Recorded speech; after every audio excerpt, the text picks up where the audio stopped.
ते लोक लांबून आल्यानंतर त्यांना इथं उपाशी ताटकळत बसायला लागू नये यासाठी ती सुद्धा सोय इथं असते। आणि उड्डाणपूल 3 झालेत। प्रत्येकांचं जीवनमान उंचावण्याचा काम सुद्धा साहेबांनी हाती घेतलेलं आहे।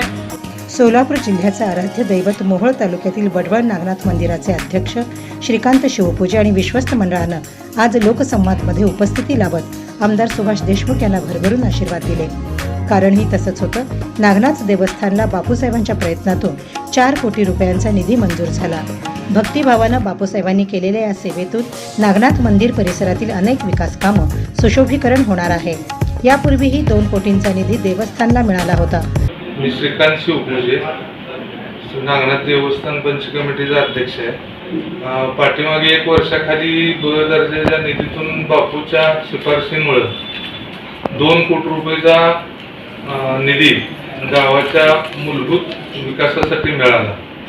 त्या गटारी, रस्ते, पाणी पुरवठा यासाठी मिळाला। त्यानंतर आता खास नियोजन मंडळाकडून 4 कोटी रुपयाचा निधी देवस्थानच्या जे काही तांत्रिक दुरुस्ती आहे, म्हणजे दर्शन मंडप, खर्गतीर्थ दुरुस्ती, श्रीकृष्ण मंदिर सुशोभीकरण यासाठी बापूच्या शिफारशीने आणि प्रयत्नाने मिळाला। राजूरचे सरपंच सुभाष गर्दे म्हणाले, बापूसाहेबांनी आमदार म्हणून फक्त विकास कामच केली असं नाही, तर ग्रामीण भागातील नागरिकांचं जीवनमान उंचावण्याचेही काम केलं। नमस्कार, मी लक्ष्मण शिवप्पा गर्दे, सरपंच राजूर, तालुका दक्षिण सोलापूर।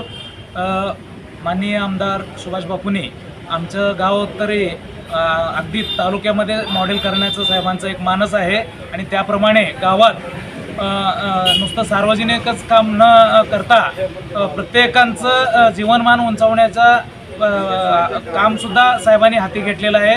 लोकमंगल समृद्धी गाव योजनेतून राजूर गाव हा साहेबांनी निवड केलेली आहे आणि त्यामध्ये महिला बचत गट असतील, बेरोजगार सेवक असतील, त्या सर्वांना जसं काम उपलब्ध होईल त्याप्रमाणे साहेबांनी काम देण्याचं अगदी मनापासून साहेबांनी प्रयत्न करत आहेत। तिरे गावातून आलेल्या महिलांनी लाडकी बहीण योजनेसाठी आमदार सुभाष देशमुख यांच्या नेतृत्वात राम जाधव यांनी आयोजित केलेल्या शिबिरामुळे या भागातील जास्तीत जास्त महिलांना सहभागी होता आलं, अशी कृतज्ञता व्यक्त केली।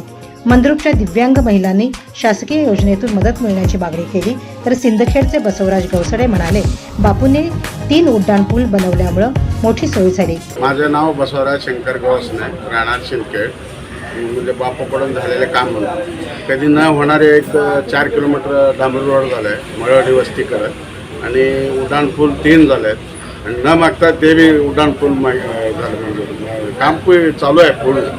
आणि डांबरी रोड झाला आहे, उंच टाकी झालं आहे, गावातले काय कॉन्क्रीट सगळं संपूर्ण 100% झालेलं आहे। कोटणीस नगरच्या प्रतिभा जाधव म्हणाल्या, सोसायटीतील मंदिरासाठी आम्ही जलकुंभाची मागणी बापूसाहेबांकडे केली, त्यांनी तात्काळ आमची मागणी पूर्ण केली। तर आमच्या इथं जे मंदिर होणार आहे त्याच्यासाठी आम्ही बापूंकडे जलकुंभची मागणी केली होती, तर आत्ताच त्यांनी आम्हाला लगेचच जलकुंभसाठी मंजुरी दिलेली आहे आणि त्याचं लेटर सुद्धा त्यांनी आम्हाला दिले।